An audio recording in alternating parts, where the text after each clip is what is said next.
Hai, jumpa lagi dengan kami dalam channel YouTube Katanya Unfaedah, di mana kami akan menyajikan info-info menarik untuk mengusir kegabutan kalian hari ini.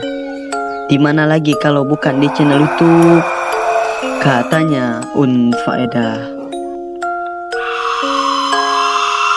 Oke, jangan banyak bacot lagi dah. Mari kita intro dulu.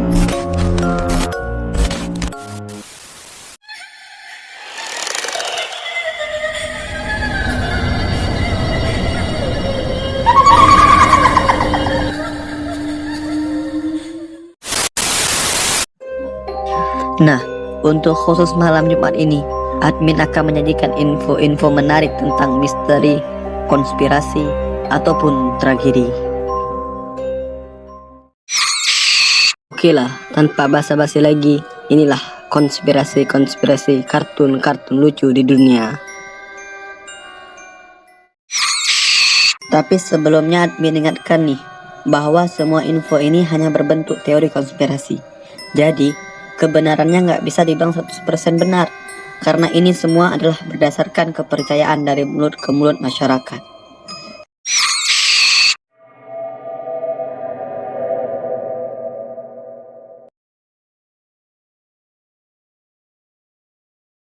Kartun produksi Jepang satu ini benar-benar mewarnai masa kecil kita, terutama anak-anak kelahiran 90-an. Kisah Shinosuke dan keluarga sederhananya memang kocak dan menghibur para penonton, apalagi dengan tingkah lucu dan kelakuan konyolnya. Tapi, tahukah kalian bahwa ada konspirasi populer di balik kisah Shinchan ini? Apa konspirasinya?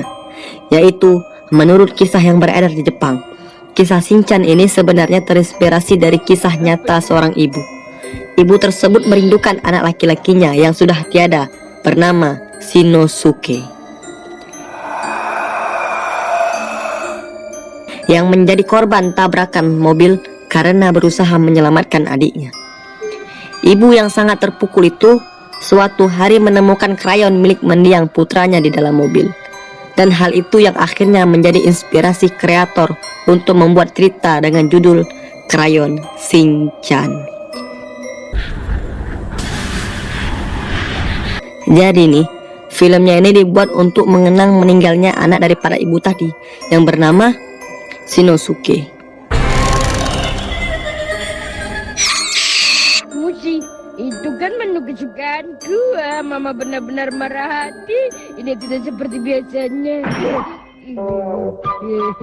Nah, sekarang kira-kira dibuat apa ya sebaiknya?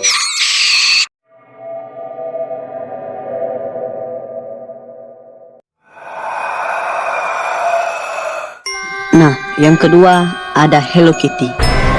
Kamu pasti sudah familiar lah dengan boneka kucing lucu asal Jepang yang selalu identik dengan warna pinknya. Ya, dia adalah Hello Kitty, karakter lucu yang menjadi idola semua anak perempuan. Kepopuleran Hello Kitty tak perlu diragukan lagi. Hampir semua benda atau barang di sekeliling kita banyak yang diberi nama Hello Kitty. Ternyata nih guys, di balik bentuknya yang imut tersimpan sebuah kisah yang enggak banyak orang tahu.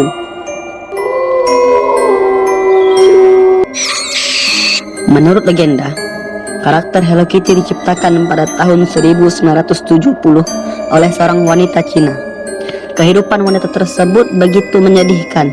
Anak perempuannya yang berusia 14 tahun itu didiagnosis menderita kanker mulut. Saat didiagnosa, penyakit anaknya tersebut sudah terlanjur parah. Mengingat si dokter nggak bisa kasih harapan, setelah semua yang ia lakukan tidak memberikan hasil apapun. Malah nih, kondisi putrinya semakin hari semakin tiap hari semakin memburuk. Dan si wanita ini pun semakin putus asa. Diceritakan bahwa untuk menyelamatkan nyawa putrinya, dia membuat sebuah perjanjian dengan iblis. Iblis itu hanya minta satu hal. Sang wanita diminta untuk menciptakan karakter yang akan terkenal di seluruh dunia. Alasannya karena setan ini ingin menarik sebanyak mungkin orang dan mendapatkan pengikut baru. Si wanita setuju. Akhirnya si iblis mengabulkan permintaan si wanita tadi untuk menyembuhkan anaknya dari penyakitnya itu. Dan ketika anak perempuannya sembuh dari kanker, Wanita itu menepati janjinya yang dia berikan kepada iblis dan menciptakan sebuah karakter, yaitu yang bernama Hello Kitty, atau yang kita kenal dengan anak kucing yang menggemaskan. Selain itu, bukan suatu kebetulan bahwa wanita itu memilih karakter kucing untuk menjadi karakter utamanya, tapi karena karakter kucing adalah hewan yang memiliki koneksi dengan dunia sihir sejak berabad-abad lalu. Nyangka nggak sih kalau sebenarnya karakter Hello Kitty ini nggak memiliki mulut karena menggambarkan si anak wanita itu yang terkena kanker mulut.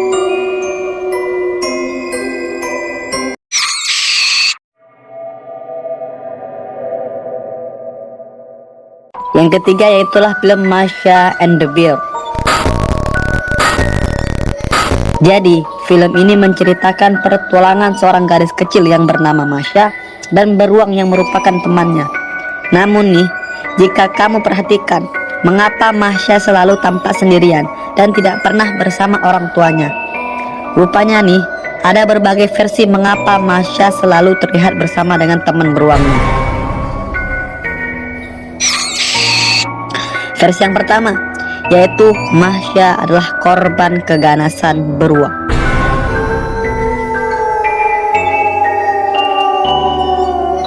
Rupanya ada kisah atau versi yang menceritakan Masha adalah anak kecil korban keganasan beruang sirkus yang lapar. Pada saat itu, ia bersama keluarganya menyaksikan atraksi beruang dalam sirkus.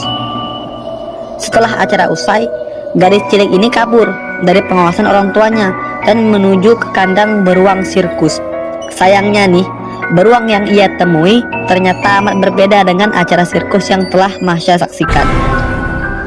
Tragisnya, Masha akhirnya dianggap sebagai santapan beruang sirkus yang lapar. Akibatnya, kejadian naas itu pun terjadi. Singkat cerita, setelah orang tuanya tahu bahwasanya Masha telah meninggal disantap oleh beruang tadi, maka akhirnya orang tua Masha pun juga ikut sampai bunuh diri.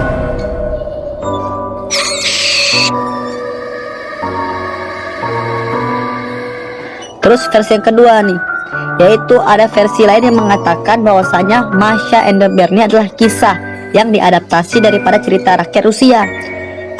Nah, adaptasi tersebut merupakan adaptasi daripada cerita rakyat Rusia dengan judul yang sama, namun ceritanya yang berbeda. Dalam cerita rakyat tersebut, Masha ditinggal bersama kakek dan neneknya.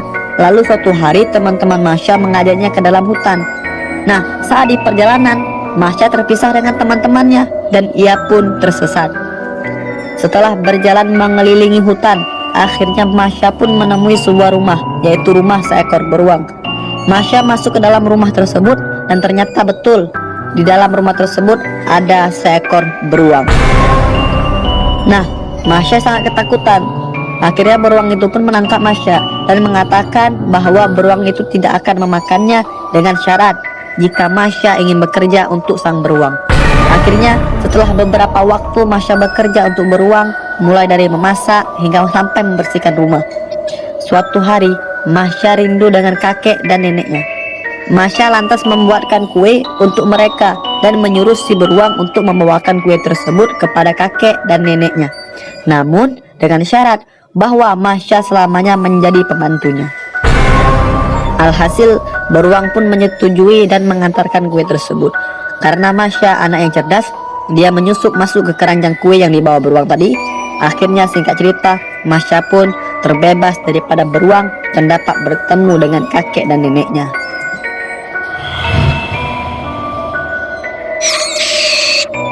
Nah, alasan kenapa Masha sering sendirian dalam film tersebut, yaitu pada versi pertama yaitulah karena keganasan beruang tadi, yaitu pada film serial Masha and the Bear dibuat untuk menghargai orang tua Masha, maka kartun tersebut tidak pernah memunculkan orang tuanya di dalam animasinya.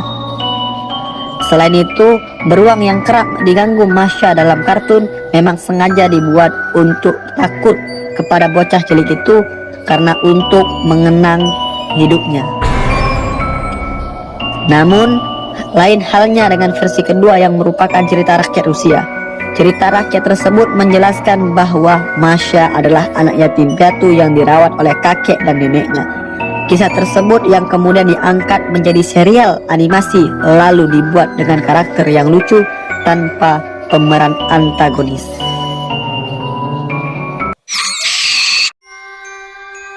Nah, itulah konspirasi mengerikan kartun-kartun lucu di dunia.